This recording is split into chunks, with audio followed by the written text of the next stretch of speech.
roughly 100 millilitres of water in here.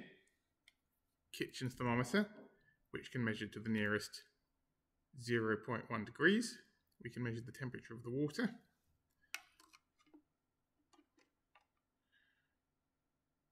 Room temperature about 21.5 degrees. You can see that there upside down. Now, what I'm going to do is I'm going to shake the bottle.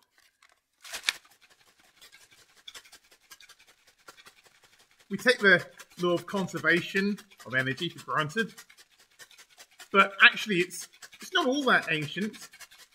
The 19th century, it was still not clear that energy was conserved. Experiments of Joule are famous. Joule was a brewer. He took barrels and stirred them round with little paddle wheels driven by falling weights, measured the temperature change that was created.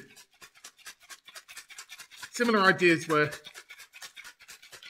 proposed by the German physicist Mayer. And the legend is that he went to talk about this with an eminent professor who said, Herr Mayer, if your ideas are correct, I should be able to raise the temperature of this water simply by shaking it. Mayer ran out of the room and didn't come back for 2 weeks, whereupon he said, presumably in German, "And so it does!"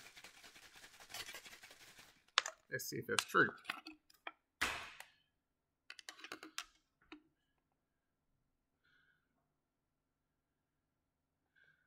Let's see what we get. Oh, look, over 22 degrees. 22.4, that's about a 1 degree temperature rise. More than 1 degree, yeah. You really can heat the bottle of water up just by shaking it. If you try this with your class, you'll find a skeptic who says, "Oh, but sir, you just held it in your hand and that's what warmed it up." Well, you can try it again, just holding it in your hand for the same length of time. You'll get a small temperature rise, but it won't be as big as the one you get with shaking.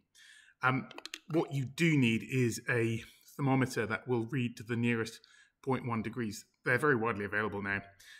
So this is no more than £10. So I think this is a completely feasible demonstration to show for any class.